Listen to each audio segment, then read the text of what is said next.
अस्सलाम वालेकुम नाज़रीन, मैं हूँ वैस मुग़ल अपने यूट्यूब चैनल के साथ। नाज़रीन, आज की वीडियो बड़ी ख़ास है, प्लीज़ इस वीडियो को पूरा देखिएगा। इस वीडियो में मैं ये समझता हूँ कि इस वीडियो के बाद अगर मुझे कुछ हो जाए, मैं मर जाऊँ, तो मुझे शायद उस तरह दुख ना हो और अल्लाह मुझे माफ़ कर दे। मैं खुद इस चीज़ को अपने आप को गुनहगार तस्लीम करता हूँ इस हवाले से भी, लेकिन मेरे पास मैं कुछ नहीं कर सकता सिवाय इस वीडियो बनाने के। और इस वीडियो का मकसद सिर्फ यही है कि मैं अवेयरनेस दूँ और गज़ा के मुसलमानों के नाम कर दूँ, और वहाँ के जो लोग तकलीफ़ में हैं, मैं कुछ नहीं कर सकता, मेरे पास कोई जवाब नहीं है। लेकिन नाज़रीन, रमज़ान का महीना चल रहा है, माशाल्लाह से हर बंदे रोज़े रख रहे हैं। हमारे टेबलों में 20-20 किस्म के खाने पड़े होते हैं, हम लोग खाते हैं। लेकिन कभी सोचा है कि अब इस टाइम वहाँ पर क्या कंडीशन है? उनके पास एक टाइम का खाना है, दूसरे टाइम का नहीं है, बल्कि एक टाइम का भी नहीं है खाना। वहाँ पे जो कंडीशन चल रही है, वहाँ पे ये हालत है कि छोटे-छोटे मासूम बच्चे, खून बह रहा है, अस्पतालों में जाते हैं, अस्पतालों में धमाके कर देते हैं, घरों में जाते हैं, घरों में धमाके कर देते हैं। जहाँ जाते हैं वहाँ के औरतों की तज़लील की जा रही है, हर किस्म में जो रही है। यानी कि ये कैफ़ियत है कि बताना भी जो है ना हमारे बस में नहीं है। KFC को बाइकआउट नहीं कर सकते। कहाँ गया वो बिल गेट्स जो पोलियो मुहिम में कहता था कि जी हम लोग एक भी पोलियो केस निकल आया तो मैं उसके लिए पूरा दिफा करूँगा। तो आज इतने बच्चे मर रहे हैं, आज इतना लोग तकलीफ़ में है, वो कहाँ गया? मतलब सब खामोश हैं। सर के पास दरिया नील था, लेकिन गज़ा प्यासा रहा। तारीख़ लिखी जाएगी कि UAE के पास, सऊदीया के पास तेल के बड़े-बड़े कुएँ थे, बड़े-बड़े ईंधन थे, लेकिन फ़लस्तीन की जो एम्बुलेंस थी, उनके अंदर तेल नहीं था कि वो हॉस्पिटल तक लेके जाती। तारीख़ लिखी जाएगी कि 50 लाख जो है ना फ़ौज थी लोगों के पास, हमारे मुसलमानों के पास, लेकिन खामोशी और कत्ल-ओ-गारत को देखती रही। पाकिस्तान, तुर्की के पास इतने बड़े मज़ाइल थे, सब कुछ था, लेकिन उन्होंने कुछ नहीं किया। हम लोग याशी में लगे हुए, हम लोग मोबाइलों पे लगे हैं, हम लोग अपने कारोबारी दुनिया में लगे हुए हैं। मैं अपने आप को इस चीज़ में शामिल करता हूँ, लेकिन ये टाइम नहीं है नाज़रीन। अब टाइम है कि एटलीस्ट हम देखें।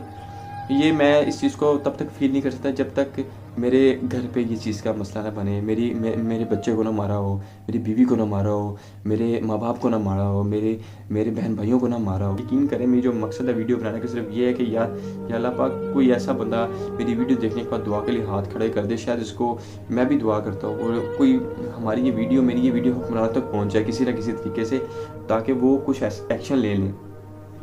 मुझे नहीं पता क्या बनेगा, लेकिन एक मेरी थिंकिंग है, मासूम बच्चों की चीखों पुकार से अल्लाह का फ़र्श हिल गया ना, तो हम में से कोई भी नहीं बचेगा।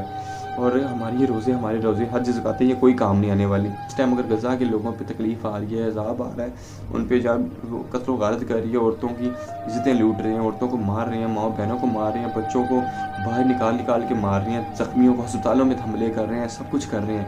ये याद रखिए, अगर उन लोगों पे सब कुछ हो रहा है, तो जो जिसे कहते हैं हुक्मरान है, जो 58 हुक्मरानों के जो लोग हैं, उनके मुंह पे तमाचा कि वो चुप है। और ये चुप जो है ना, अगर किसी एक की अल्लाह की तरफ शिकायत चलेगी और हमारे पास कोई जवाब नहीं होगा, याद रखिएगा। इस टाइम तारीख की सबसे बड़ी बेवफाई जो कर रहे हैं ना, वो 58 मुल्कों के हुक्मरान कर रहे हैं 22 लाख गज़ा के मुसलमानों के साथ, याद रखिएगा। तो ये कोई छोटी चीज़ नहीं है। लाहौर में वाक़या हुआ था इचरे में, जिसमें औरत को बचाया गया था, अरबी लिबास जिसने पहना हुआ था, ठीक है। एक औरत को बचाने पे पुलिस ऑफिसर को इतनी तारीफ़ें की गई उसके सर पे हाथ रखा है लोगों ने और उस औरत को बचाया है, बिल्कुल बचाया है। तो कभी सोचा कि गज़ा के बच्चों को कौन बचाएगा? हमारे पास है कोई जवाब? उनके सर पे कौन हाथ फेरेगा, कौन हाथ रखेगा? कोई नहीं है जवाब।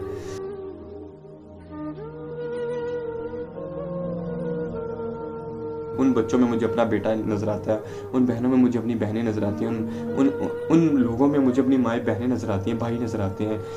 यानी कि ये तकलीफ़ का आलम है कि मैं कुछ नहीं कर सकता, मैं बड़ा बेबस हूँ, मेरे पास अल्फाज नहीं है, मेरे पास अल्फाज का वो चुनाव नहीं है कि मैं जो है ना वो इस तरीके एक्सप्रेस कर सकूँ। लेकिन मैं सिर्फ एक वीडियो बनाने का जो मकसद है वो यही है कि या अल्लाह पाक उन लोगों के लिए आसानी पैदा कर दे, या अल्लाह पाक उन लोगों के लिए कुछ कर दे।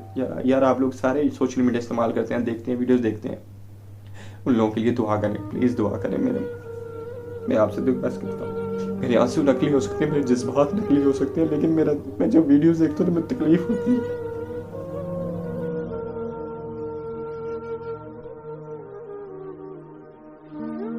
बाहर के इलाकों में से इसको ये इकलामात पे तो हम अमल करें। हाथ से नहीं रोक सकते तो जुबान से नहीं तो दिल में। अल्लाह की पकड़ बड़ी मजबूत है, वहाँ से बख्शिश नहीं होनी हो। याद रखिएगा, हमारे पास कोई जवाब नहीं होना, मेरे पास कोई अल्फाज नहीं है नाज़रीन। बस आप लोग से ये रिक्वेस्ट है, उन लोगों के लिए दुआ कर दीजिएगा।